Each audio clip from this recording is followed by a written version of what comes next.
Hugo Boss. Bienvenue sur cette chaîne pour une nouvelle vidéo.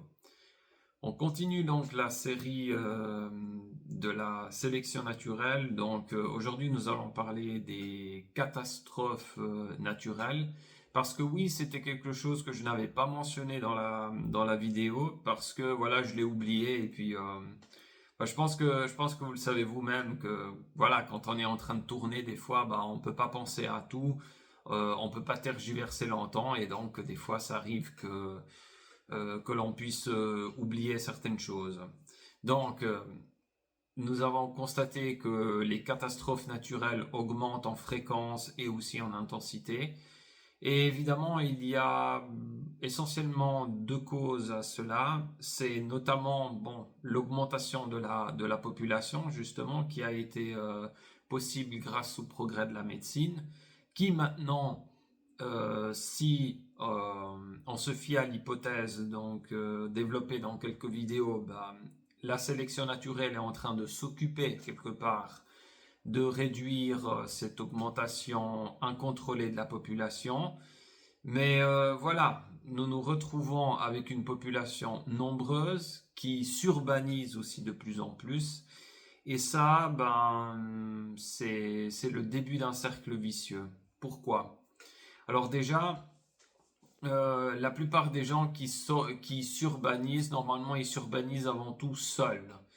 Donc, nous avons des gens qui font ce qu'on appelle dans certains pays un exode rural, c'est-à-dire qu'ils quittent la campagne parce que ils n'y voient aucun avenir. Souvent il y a un cercle vicieux qui se met en place parce que voilà, la plupart des jeunes partent, donc il reste que des personnes âgées, donc les jeunes qui restent veulent partir aussi. Et les campagnes se vident des jeunes, ce qui est une très mauvaise chose parce que voilà, à un moment donné, les personnes âgées n'arrivent plus à tourner, n'arrivent plus à cultiver, n'arrivent plus à suivre parce qu'elles vieillissent.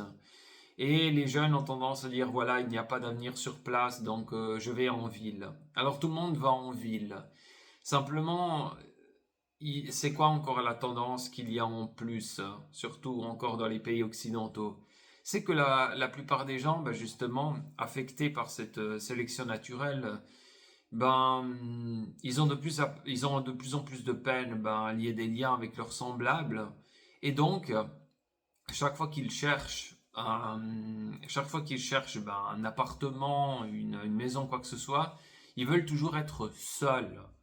Et quand on a une explosion de personnes seules, on observe deux effets. Déjà, il y a un stress, il y a souvent une crise du logement.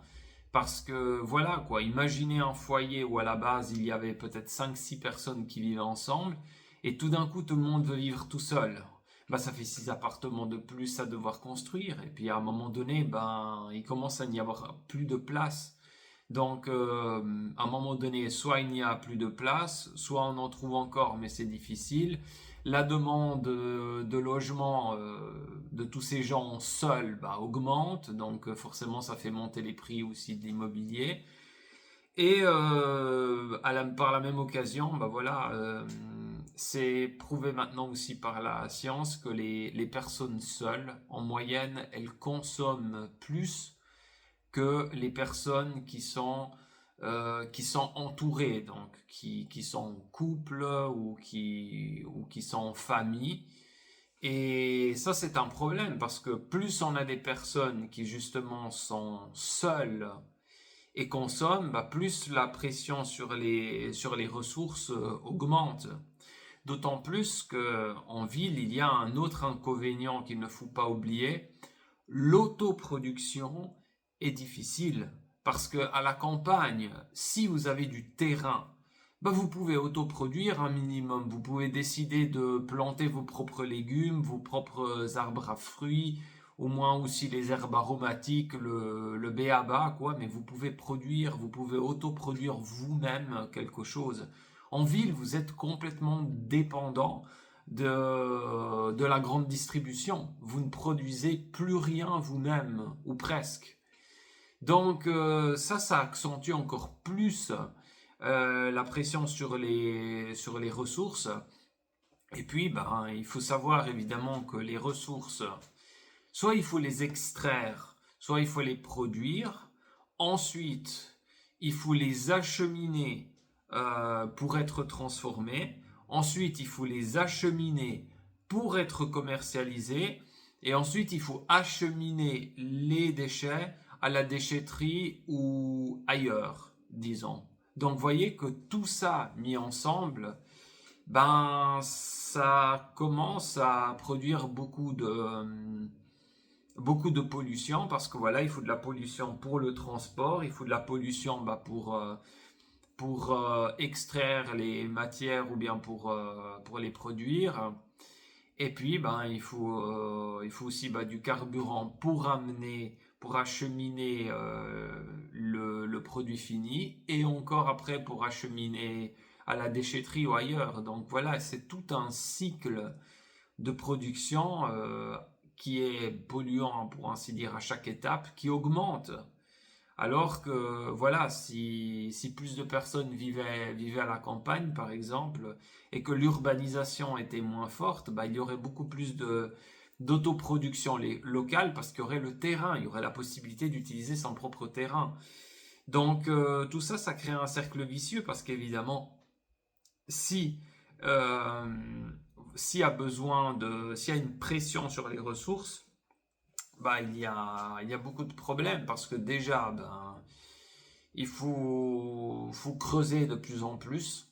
Donc, il faut soit déboiser, soit détruire pas mal de paysages, ce qui provoque de l'érosion dans certains endroits, voire une pollution des eaux souterraines. Et puis, bah, s'il faut cultiver de façon très intensive, bah, ça peut aussi provoquer ben, le déboisement dans certains pays parce que il y a des pays où on rase la forêt pour pouvoir élever du bétail ou bien tout simplement installer des cultivations intensives, ce qui est d'ailleurs une très mauvaise idée parce que dans les tropiques, il faut savoir qu'il y a essentiellement un sol qui s'appelle le ferralitisol. C'est un sol qui est extrêmement pauvre parce que comme il pleut en grande quantité dans les pays tropicaux, ben, tous les sels minéraux et toute la matière organique en décomposition, elle est lessivée très profond dans la terre très rapidement. Donc il y a une petite couche tout en haut de matière organique en décomposition, de humus, et en bas c'est que essentiellement de la terre un peu ferrugineuse, c'est tout. C'est extrêmement pauvre. Donc quand on rase la forêt tropicale, eh bien, voilà, il y a une année où la production est bonne et après, on peut presque plus cultiver ou alors il faut ajouter des engrais chimiques à outrance. Donc, voilà ce que ça provoque. Ça provoque des déboisements ailleurs et et puis tout ça, bah, à un moment donné, ça perturbe toutes ces émissions de gaz à effet de serre, plus le déboisement, bah, ça perturbe le climat.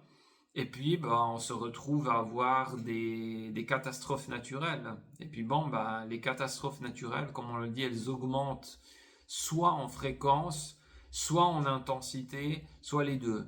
Et probablement, ça va être aussi un autre moyen qu'aura la nature de nous sélectionner, aussi les catastrophes naturelles. Pour le moment, tout dépend dans quel pays elles sont, ça peut varier. Elles ne font pas forcément encore beaucoup de morts, mais ailleurs, tout dépend des pays et tout dépend de la densité de population où elles frappent. Elles peuvent détruire des fois des paysages entiers. Donc, c'est un autre problème qui est en partie lié aussi à cette sélection naturelle, c'est-à-dire que nous avons des gens bah, de plus en plus solitaires, et qui dit solitaire, bah, dit qui consomment plus, donc qui aggrave encore un problème qui avait déjà de base, qui aurait pu être atténué si la population était quelque part en moyenne un petit peu plus grégaire. Mais non, au contraire, ça a l'air de s'auto-enclencher. Et ça, probablement, ce sera aussi un levier que va utiliser la nature à l'avenir. C'est que elle va utiliser les catastrophes naturelles pour rendre des endroits inhabitables ou bien en tout cas périodiquement supprimer une bonne quantité de vie. Ouais, c'est ce qui risque d'arriver. Donc voilà, ça c'était aussi un petit peu lié à la vidéo donc sur la sélection naturelle. Et puis on se voit pour une nouvelle vidéo, donc toujours dans ce sujet. Moi, entre-temps, je vous dis, prenez soin de vous. Et puis, justement, où que vous soyez, ne sous-estimez jamais le temps météorologique en particulier. Parce qu'il y a de plus en plus d'événements surprises comme ça qui peuvent tout d'un coup s'avérer beaucoup plus dangereux que ce qu'on pensait au départ. Et des fois, même les meilleures prévisions météorologiques n'arrivent pas à les anticiper. Surtout pour les orages. Les orages, c'est un des événements les plus difficiles à prévoir parce que c'est extrêmement difficile de savoir à l'avance où ils vont frapper. Donc, faites très attention. Et puis, toi qui me regardes, maintenant, si tu as aimé cette vidéo et tu l'as trouvée utile, mets-moi un pouce vers le haut. Ça m'aidera aussi à référencer ma chaîne et puis cette vidéo. Partage cette vidéo si tu penses que ça peut aider quelqu'un. Et puis, n'oublie pas, si tu ne l'as pas déjà fait, de t'abonner à la chaîne pour recevoir toujours autant de vidéos percutantes comme celle-ci. À très bientôt.